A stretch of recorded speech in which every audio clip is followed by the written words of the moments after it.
त्वमेव माता च पिता त्वमेव बन्धुश्च सखा त्वमेव विद्या द्रविणं त्वमेव सर्वं मम देव देव। जय माँ, जय माँ, जय माँ। Okay, today's episode 7, is it 7 or 7 probably, yeah. So we come to Ashtagram, 12/5/2007, वैशाख कृष्ण दशमी। माँ ने पति रमणी मोहन चक्रवर्ती को भोलानाथ नाम दिया था। विवाह के समय बंगाली ब्राह्मणों की प्रथा अनुसार माँ की वय थी 12 वर्ष 10 माह, किंतु भोलानाथ जी की वय थी 28 वर्ष। उनमें पति पत्नी का संबंध कभी नहीं था। विवाह के बाद माँ रेवती बाबू भोलानाथ जी के ज्येष्ठ भ्राता व जेठानी के पास रही थी। सर्वप्रथम भोलानाथ जी के साथ रहने गई अष्टग्राम में। तब माँ की वय थी 18 वर्ष। अष्टग्राम में आते ही माँ की भावावस्था प्रकट होने लगी। ये भोलानाथ जी का सर्वप्रथम अनुभव था माँ की सानिध्य में रहने का। 30 पर आते ही माँ के शरीर में विविध यौगिक क्रियाएं दृष्टिगोचर होने लगी। प्रथम बार की समाधि 3 दिन तक रही। तृतीय दिन धीरे धीरे बाह्य ज्ञान आने लगा। माँ का शरीर अब अस्वाभाविक अवस्था में आ जाता था। इन सब अवस्थाओं के भोलानाथ जी मौन साक्षी रहे। माँ रात भर जागती थी, क्रियाएं होती थी, समाधिस्थ भी रहती थी। भोलानाथ जी अपनी अपूर्व रूपवती अत्यंत सुंदर पत्नी की सुकोमल देह का इस प्रकार जतन करते जैसे पिता अपनी छोटी सी पुत्री का बहुत चिंता से, भय से, आशंका से, विस्मय से और आदर से। अष्टग्राम से माँ की भावावस्था उत्तरोत्तर वृद्धि को प्राप्त होने लगी। भोलानाथ जी एक मुख दर्शन की भांति माँ की अपने आप होती हुई यौगिक क्रियाएं तथा भावावस्था से होते हुए दैहिक परिवर्तनों को देखकर भयभीत एवं आश्चर्यचकित हो जाते थे। जब माँ लोकालय में मातृ स्वरूप में प्रकट हुई, तब माँ के मार्गदर्शन में उनकी तीव्र तपस्या का आरंभ हुआ। कई बार संपूर्ण रात जागकर जप करते या ध्यानस्थ रहते। माँ ने कहा था कि भोलानाथ को साधारण मत समझो। वे पूर्व जन्म के उच्च कोटि के योगी थे। उनकी पूर्व जन्म की समाधि रमणा आश्रम में माँ ने उनको दिखाई थी। भोलानाथ जी में शुरू से आखिर तक बाल सुलभ निर्दोषता, निर्मोही भाव एवं वैराग्य थे, जो वैराग्य बाद में तीव्र रूपेण वृद्धि प्राप्त करता गया। बाद में तारापीठ महाश्मशान में, तारा मंदिर में तथा देहरादून के रायपुर के शिव मंदिर में वे तीव्र तपस्या में जुट गए। इसी दिस तारापीठ में जहाँ वो श्मशान में तपस्या करते थे, I have been there and I have seen that place. और वहाँ के जो लोकल आश्रम के लोग थे वो ले गए थे मुझे, और मुझे दिखाया था कि यहाँ पर बैठ के, श्मशान था, यहाँ पे बैठ के वो करते थे तपस्या, रात भर जाग के। Unbelievable. But I have seen that place in Raipur. Tarapeeth, sorry, not Raipur. I haven't seen it in Raipur. I saw it in Tarapeeth. अंत में कैलाश मानसरोवर में माँ के श्रीमुख से संन्यास मंत्र प्राप्त करके हरिद्वार में माँ के आदेश अनुसार संन्यास प्रक्रिया से गुजरकर देहरादून के माँ के किशनपुर आश्रम में शिष्य माँ के प्रति संपूर्ण मातृभाव के साथ माँ माँ उच्चारण करते हुए माँ की उपस्थिति में 1938 में उन्होंने देह त्याग किया। विदेही होने के पश्चात भी वे माँ के पास आए थे। कुछ बातें माँ ने बताई थी। माँ सुल्तानपुर की मामा बाड़ी से विद्याकूट गईं और वहां से 1914 अच्छा, 1914 में अष्टग्राम आकर 1 वर्ष और 8 माह तक वहां निवास किया। भोलानाथ जी को ढाका के नवाब की कचहरी ऑफिस कार्यालय में नौकरी मिली थी। इसी कारण से माँ का उनके साथ अष्टग्राम आना हुआ। अष्टग्राम में जयशंकर सेन का पक्का बड़ा मकान था। उनके कंपाउंड में कुछ छोटे छोटे स्वतंत्र घर थे, कच्चे और टिन फूस के बने हुए। इनमें से एक में भोलानाथ जी माँ को लेकर निवास करते थे। उनके सहकर्मचारी क्षेत्र बाबू और मधु बाबू भी उन्हीं घरों में अपने परिवार के साथ रहते थे। मधु बाबू का घर भोलानाथ जी के साथ वाला था। भोलानाथ जी का बिल्कुल आखिर वाला था। उनके घर के बाहर तुलसी क्यारा था। एक ओर बांस की झाड़ी थी, दूसरी ओर सड़क थी जिसको छू कर नहर जाती थी। तीसरी ओर बगीचा था जो जंगल जैसे ही था और चौथी ओर तालाब था। नहर की ओर चटाई का बेड़ा था। माँ के घर की दीवारें चटाई की थी और टीन का छप्पर था। घर से थोड़ी ही दूरी पर एक नीम का पेड़ था। तालाब के उस पार गांव की बस्ती थी। ऐसे शांत परिवेश में माँ संपूर्ण एकांत में रहती थी। तालाब ठीक सामने ही था। उसके किनारे पर एक शिव मंदिर था जहाँ प्रतिदिन संध्या कीर्तन होता था। माँ के तुलसी क्यारे के पास जब सर्वप्रथम बार हरि लूट कीर्तन हुआ था, तब उस शिव मंदिर में कीर्तन करने वालों ने भी हिस्सा लिया था। जयशंकर सेन के परिवार में उनकी पत्नी, पुत्र शारदा बाबू और पत्नी के भाई साले हर कुमार थे। हर कुमार तो माँ से उम्र में बहुत बड़े थे। माँ उनके सामने अवगुंठन में रहती थी, बात भी नहीं करती थी। उन्होंने माँ का मुख भी नहीं देखा था, फिर भी हर रोज दूर से प्रणाम करते थे। उन्होंने एक बार माँ से कहा कि आज मैं तुम्हें माँ कहता हूँ, एक दिन सारा जगत तुम्हें माँ कहेगा।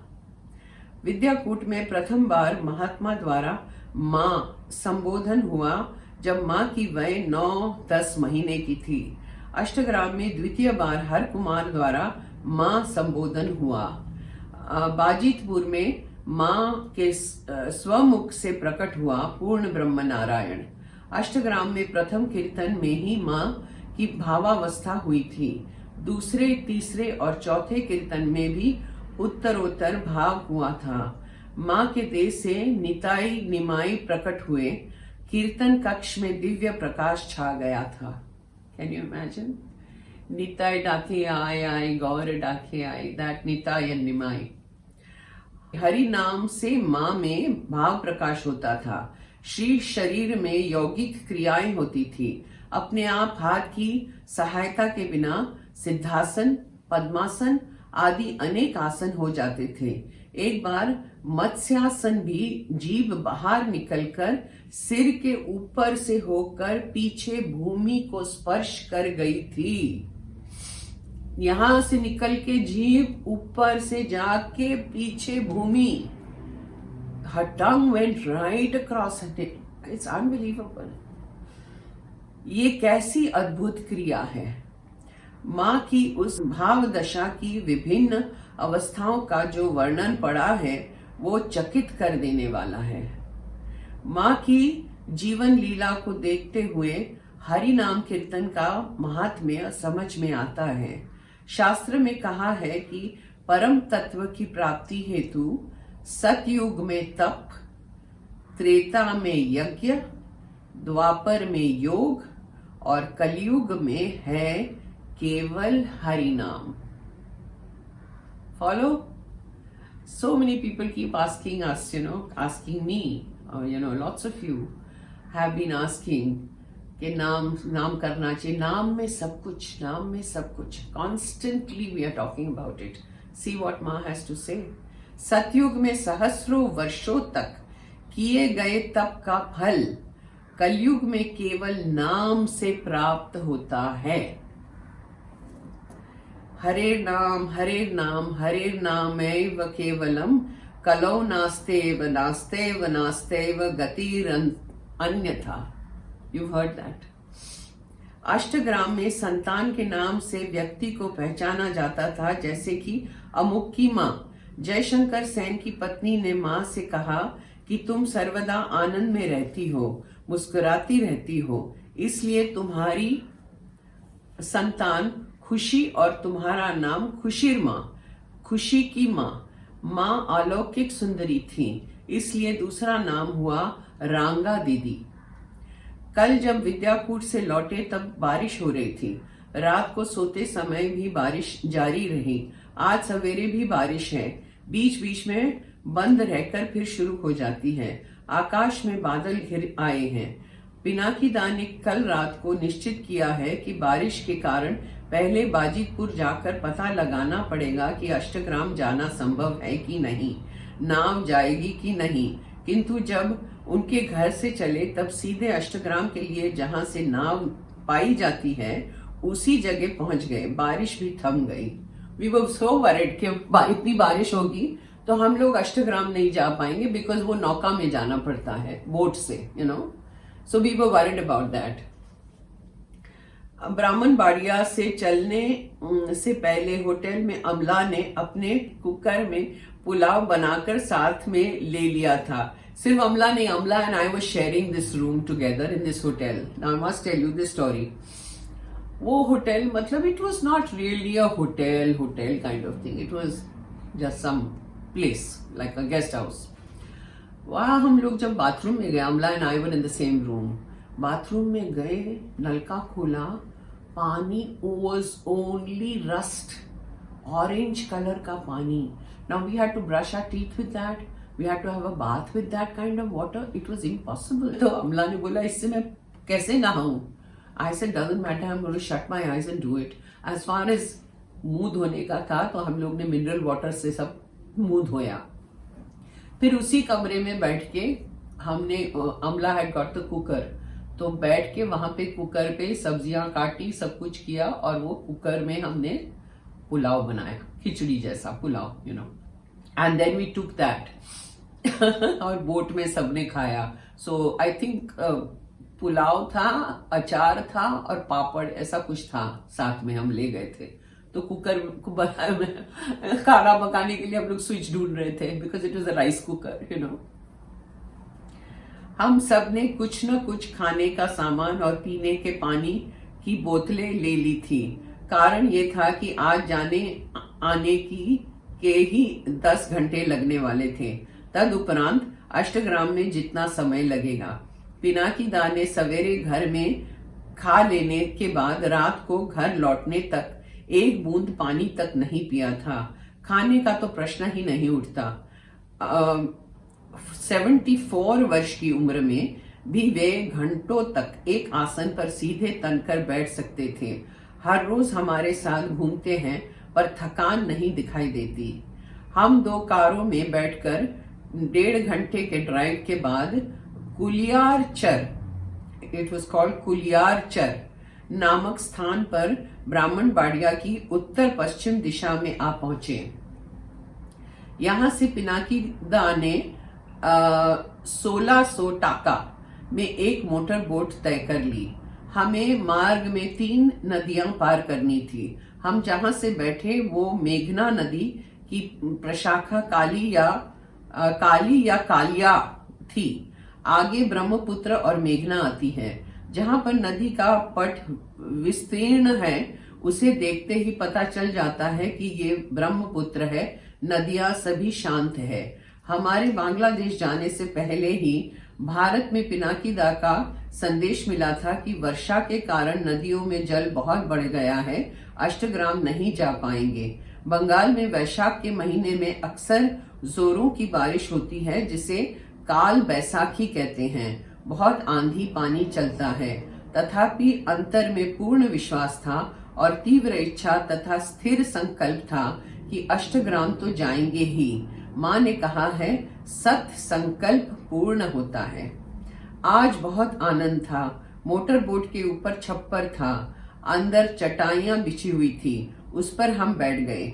दोनों ओर से और सामने से खुला था।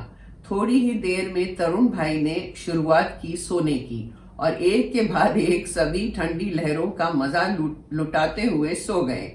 मैं और अमला बैठे रहे। भीतर कितनी अद्भुत प्रतिक्रिया हो रही थी।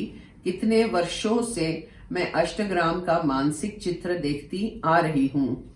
माँ की अष्टग्राम लीला ने मुझे बहुत ही मुग्ध कर दिया था। आज चर्म चक्षु से देखेंगे, भूमि को मस्तक से स्पर्श करेंगे।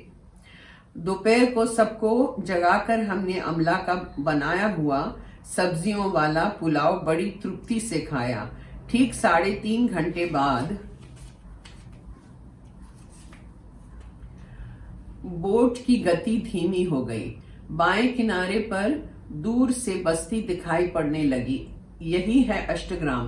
वैसे तो खेवड़ा, शाहबाग, सुल्तानपुर भी कल्पना में अंकित हो गए थे। बोट में से उतरकर हल्की सी चढ़ाई पार कर बाजार की ओर जाने पर साइकिल रिक्शा मिलती है। पर हम अभी बाहर उतरे ही थे कि कुछ लोग आ गए, जिनको पिनाकीदा ने बताया कि हमें सेनबाड़ी जाना है, रिक्शा बुला दीजिए। 5 मिनट में 5 रिक्शाएं आ गई। बाजार में होकर 2-1 किलोमीटर गांव में और पक्की सड़क से होकर फिर कच्ची उबड़ खाबड़ सड़क पर आ गए। अचानक रिक्शा खड़ी हो गई। अब आगे पैदल जाना होगा। हम कुछ ही कदम आगे बढ़े थे कि दिखाई पड़ा दाहिनी ओर वो शिव मंदिर जहां हर रोज कीर्तन होता था और माँ के यहाँ सुनाई देता था, और जहां से कीर्तनियों का दल माँ के पास कीर्तन करने के लिए आता था। मंदिर प्राचीन है। सीधा खड़ा हुआ लाल रंग का शिखर है। बाहर से कुछ भग्नावस्था में है। बहुत एकांत स्थान है। दाहिनी ओर तालाब है, बाईं ओर नहर है। बाबरी कांड के समय इस मंदिर पर आक्रमण किया गया था। लिंग को हटा दिया गया था। बाद में वाराणसी आश्रम की सहायता से पिनाकीदा ने नवीन लिंग की प्रतिष्ठा की है। मंदिर की पृष्ठभूमि में सबकी तस्वीरें खींची गई। अब हम आगे बढ़े। मंदिर को दाहिनी ओर रखकर सीधी कच्ची सड़क पर थोड़ा सा आगे जाकर दाहिनी मोड़ लिया और तुरंत देखा जयशंकर सेन का मकान। हल्के पीले रंग का पक्का मकान है, कुछ बड़ा सा। ऊपर मजला नहीं है। 3 आर्चेस मकान के आगे वाले और पीछे वाले हिस्से में है। आगे पीछे के मकान एक जैसा ही दिखता है। आगे पीछे दोनों ओर काफी बड़ा कंपाउंड है, जिसमें दोनों ओर चटाई के छोटे छोटे घर हैं, जिनके भीतर शायद 2-2 कमरे ही हैं। सेनबाड़ी आने से पहले हम जब शिव मंदिर के सामने खड़े थे, तब कोई आदमी जाकर सेनबाड़ी में रहने वाले श्री ब्रुव कुमार राय को बुला लाया। इनका फोन नंबर कनखल के पाठुनदा ने मुझे दिया था। वे हमको अपने साथ ले गए। पूछताछ करने पर पता चला कि वो माँ के बारे में प्रायः कुछ भी नहीं जानते थे। तब हमने खुद ही सर्वे करना शुरू कर दिया। आज भी ठीक वैसा ही परिवेश है जैसा कि पुस्तक में लिखा है। नहर, सड़क, तालाब, मंदिर, बांस की झाड़ी इत्यादि। एक तरफ मिट्टी के ढेर से बना हुआ छोटा सा टीले जैसा कुछ था, जिसके नीचे से पुरानी भग्न ईंटें और पत्थर दिख रहे थे। पूछने पर मालूम पड़ा कि ये कभी भोगेर रामना घर रहा था, अर्थात ठाकुर के लिए भोग बनाने का रसोई घर। जयशंकर सेन के इस घर में जब कीर्तन हुआ था, तब भोलानाथ जी ने माँ को रसोई बनाने को कहा था। माँ रसोई की ओर जाती थी, किंतु भाव में थी। धीरे धीरे भावावस्था होने लगी और माँ का शरीर अवश होकर गिर पड़ा। भावावस्था में आंसू की धारा पिचकारी की तरह गिरती थी। वस्त्र गीले हो जाते थे। शरीर एकदम नर्म मुलायम हो जाता था, ठंडा पड़ जाता था। भीतर की ग्रंथियां खुल जाती थी। शरीर में जो कंपन होता था, उसके कारण शरीर भूमि से ऊपर उठ जाता था। इतने अधिक वर्णन है कि सब लिखना संभव नहीं है। हम मकान के इर्द गिर्द घूमे। ऊपर जाकर भीतर झांक कर देखा। इसके हॉल में एक बार कीर्तन हुआ था। तब माँ घर के पीछे खटिया पर बैठी थी। भावावस्था में आधा शरीर नीचे गिर गया था। भूमि स्पर्श करके हम शिव मंदिर की दिशा में गए। एक पढ़ा लिखा युवक वहां खड़ा था जो पिनाकी दा का परिचित था। उसने जानकारी दी कि 1947 में पूर्व पाकिस्तान बन जाने पर जयशंकर सेन अपने परिवार को लेकर भारत चले गए। मकान बेच दिया या यूं ही छोड़ दिया, कुछ पता नहीं। उनके चले जाने पर एस रॉय नाम के एक साहित्यकार उसमें रहने लगे। अभी जो ब्रूव कुमार हमसे मिले थे वो उनके पुत्र है। ये युवक हमें अपने घर ले गया। बड़े आग्रह से सबको कॉफी पिलाई। पिनाकी दा ने कुछ खाया नहीं था। उनको केले खिलाए गए जिससे हम सब बहुत खुश हो गए। इस घर के एक सज्जन ने हमें मधु बाबू की कचहरी के बारे में बताया। मधु बाबू भोलानाथ जी के पड़ोसी भी थे और सह कर्मचारी भी थे। हमारी 5 रिक्शाएं का काफिला उस स्थान पर पहुंचा। बहुत भीड़ जमा हो गई। पास ही में बाजार था। ये लोग चकित होकर हमें देख रहे थे। ये अलग अलग वेशभूषा वाले लोग कौन हैं, कहाँ से आए हैं? पिनाकीदार रिक्शे पर ही बैठे रहे थे। जब हम लौटे तो एक दृश्य देखकर हमें बड़ी हंसी आ गई। सड़क पर ऊंची रिक्शा में पिनाकीदा बैठे थे। उनको घेर कर बहुत लोग खड़े थे। पिनाकीदा प्रवचन करने की मुद्रा में हमारे बारे में बता रहे थे और लोग चुपचाप विस्मित से उनकी ओर देख रहे थे। It really looked like he was giving a प्रवचन।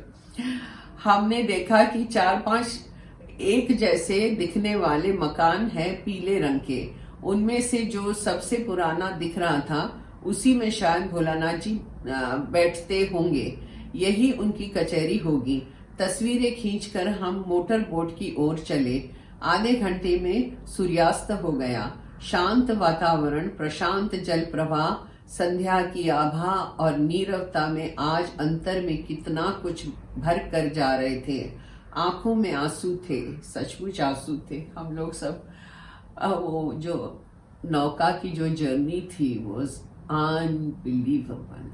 जो पानी घर घर घर घर घर घर जा रहा था और हम लोग सब नाव में लेटे हुए थे क्योंकि वहां सिर्फ बैठ सकते थे, ऊपर छत था। We could not stand, you know. It was enclosed on top and it was open on the sides. So अगर बीच में बैठना है, जैसे पूरी नाव है, नौका है, तो ऐसे करके बैठना पड़ता था। इसलिए हम सब लेट गए क्योंकि बैठे बैठे वो पीठ में दर्द होने लगा था, तो सब लेट गए थे एकदम लाइन से, डॉर्मिटरी।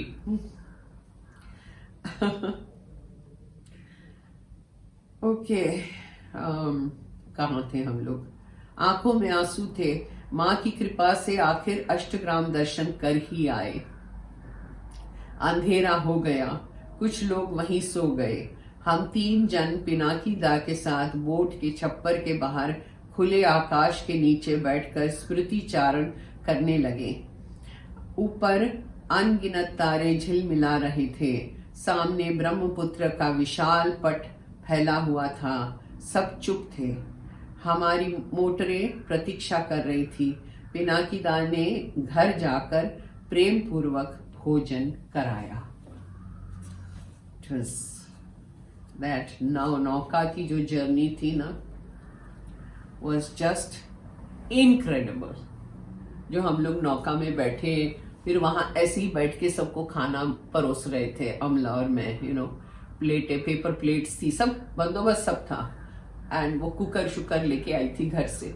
सो हम लोग होटल के बिस्तर पे बैठ के हमने खाना बनाया। या तो किचन में बनाती हूँ मैं, कुकिंग चैनल में किचन में बनाती हूँ, पर वहां तो हम लोग बिस्तर पे बैठ के कुकर, ये सब्जी काट रही हूँ मैं कहीं, वो कुकर में सब कर रही है, वो इलेक्ट्रिक करंट है कि नहीं है। कुछ हमारे टीम के लोग आके थोड़ा चेक करके गए कि यहाँ से करंट मिलेगा कि नहीं। It was a big adventure and we thoroughly enjoyed. So now I'll see you next time. Please comment, आप लोगों को अच्छा लगता है कि नहीं ये सुनना सब कुछ, माँ की लीलाएं, हमारा एडवेंचर। प्लीज मुझे बताएं, कमेंट में लिखिए और मुझे बताएं। Thank you. जय माँ। त्वमेव माता च पिता त्वमेव, त्वमेव बन्धुश्च सखा त्वमेव, त्वमेव विद्या द्रविणं त्वमेव, त्वमेव सर्वं मम देव देव। जय माँ, जय माँ।